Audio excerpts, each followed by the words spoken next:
or they have to match our intensity, and that's going to be, our focus this week. And our focus also is we got to start games faster. We have to start games faster, and that's definitely a point of emphasis this week. Do you feel like maybe this trip to London can kind of re-energize you guys and get you kind of going in the right direction? Yeah, I hope so. I would say, looking back on that last game that we just played, there were times and things that you could pull out of that game and be encouraged about. In saying that, I think we need to do a better job playing complementary football, and hopefully, a long trip across the pond, helps us continue to build our relationships and chemistry, and we start trending in the right direction. Jerod, short of schematics, game planning, what can you do to try to produce better starts? What are the things you do this week to try to produce better starts? Yeah, so we have a period in practice today where it's like nothing else really matters. It's not about X's and O's and schematics. You must have saw the practice script. But we have a start fast period where, it's just offense versus defense, and we're rolling out of the gate, and that's the plan. Maybe if you mentioned a period last week where you guys opened good on good and it was blitz period. Is that something you've been trying lately, or will this be new today, the good on good? Right? No, we've done this the past couple of weeks, so it's not much different. Today we'll do it in the red area, though, because I think that's a place that we need to do a better job offensively and defensively. What have you seen from Pop the last couple of weeks that's allowed him to have the levels of success in games as opposed to start? Look, he's one of our best route runners. He can really run any route, and he does a great job getting open. I would say now we're finding him, and the quarterbacks are making the good throws to him, and he's picking up a lot of yards. Have you found any common denominators on the penalties? You saw it. You saw the practice against Philly where it was a disaster. So many Yep. flags. Then it seemed to clean up for a big period of time. Wasn't that bad at the beginning of the year, and then they've come between unforced errors and That's right. guys where you can tell they're just trying to get back. Yeah, I mean, The common denominator been the last two. the common denominator is just a lack of focus. When we're in the middle of the season now, and to have a penalty on the first play of the game is just unacceptable. And so it's a lack of focus. So how do you, just real quick, I'm sorry. Who do you yell at? Well, I will say this, there will be changes for this game. And so my message to the coaches and the players, really, we want our most dependable players out there that we can really count on. If you're going to, pre-snap, post-snap penalties, we can't live that way. So I guess to answer your question, it's the personnel part of it, like a wake-up call. On that fast start period, is that like the top offense versus the top? It is. And that, I know you said you've been doing it a little bit. Yeah, we did it the last couple of weeks, which, hopefully, obviously didn't produce what we wanted to, but maybe through doing it again, it'll work. Jerod, when you mentioned changes this week, just to clarify, does that mean in the starting lineup, or what are those changes? Yeah, there'll definitely be changes in the starting lineup. Look, we got to put the best guys out there that give us the best chance to win.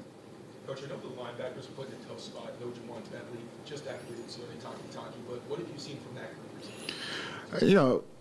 I would just say we have to be better. We're not playing at the level that we need to. And look, Bentley's not coming back anytime soon. And so we need someone to step up in that role. And so whether you get that from the linebacker room or the safety room, you just need to have, better production out of that group. Jerod, there was a police report filed to do with Christian Barmore in Providence. Are you guys aware of the situation? Have you addressed it? Yep, we're aware of the situation. I had a conversation with him this morning. But, like I said, at least for this time here with you guys, I just want to kind of focus on Jacksonville. Jerod, can you provide any update on Darian Lowe? Look, we'll see as the week progresses. It's unfortunate. Again, one of our most dependable offensive linemen, going down is definitely difficult. In saying that, we'll see how the week goes. Do you expect him to be out of practice today, or is he going to be on the side? I'm not sure. Not sure. Jerod, second straight year for the organization having an international game. What did you learn about last year's experience that you're maybe applying to this week as you guys prepare? I'll just say this, the schedule. The schedule as far as, leaving tomorrow and making sure the guys are fresh for Sunday. I thought we were fresh last year. We just didn't play well. So that's what I learned is just the scheduling. It's tough to go, to go east versus west, but I think we have a good plan. With Darian Lowe going down, you guys look to move Mike back up to right tackle. That's in consideration. Jerod, what do you remember about 2012 against the St. Louis Rams in Wembley Stadium? Not much. Was that Steven Jackson? 2012. Was that Steven Jackson, that running back? We're up to the Nutcrackers, Spike. Yeah, we won that game. Yeah. What was the score? Yeah, it was. Yeah, it was great.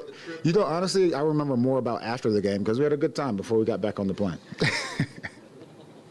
This may be more of an LA question, but you guys picked up another center yesterday, I believe, off of Green Bay's practice squad. What attracted you to the guy, and about that? Yeah, you know, he has upside. I would say once again, we look at the practice squad as you know, a place where we want to develop those players. So hopefully they become, you know, starters at some point or rotational players. I did learn left-handed snappers. It's a little bit different. Never knew that, which I thought was interesting. But this guy definitely has potential to be a good player for us. Jerod, the Bills and Jets added Devontae Adams and Amari Cooper yesterday. Were the Patriots? Were you guys in on any of those conversations?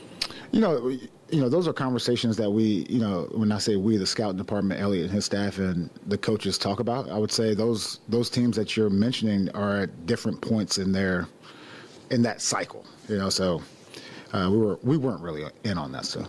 Jerod, how do you quantify growth from the first game to the second game, just moving forward for a guy like Drake and just trying to see that progress?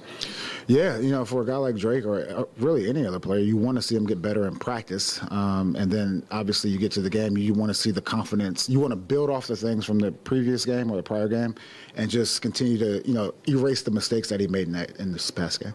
When you talk about starting fast, specifically offensively with Drake, will there be any consideration moving forward to just try to maybe get him some easy throws to start out to sort of get him into the rhythm of the game? How'd you feel like the early portion of the game plan went for him this past week? Well, the past week, I mean, we had those run plays. I would also say it was the first time that a rookie quarterback, you know, making his first start, you know, center, really being here 5 days, that was part of it. But I think you guys, as you watched the film, he got better as the game went on, and that was important to see. And so once again, hopefully we can build off of that. Jelani said, you know, Monday that when asked about what he saw in film, he said, we're pissed off and we have a lot to prove. How much do you feel that will resonate amongst the entire group as you get ready for this? Yeah, to me, and I tell the guys this all the time, it's about that action. It's no more about like talking about what we need to do. It's about what we put out there on Sunday. Jerod, your final question.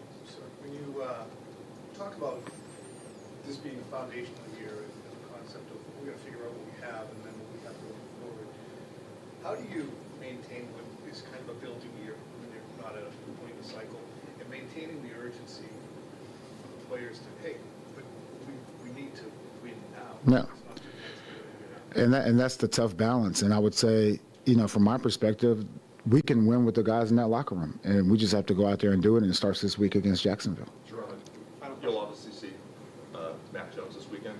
Just wondering, you know, how much, if at all, did the way things fell apart for him weigh on you in deciding how cautious to be with Drake's development plan and when to play? I didn't really think about it that way. I think every situation with a first-year quarterback is its own unique situation. And so, you know, Mac is, you know, I'm good friends with Mac. I think he's a great guy, and hopefully he turns into a great quarterback. Thanks, guys.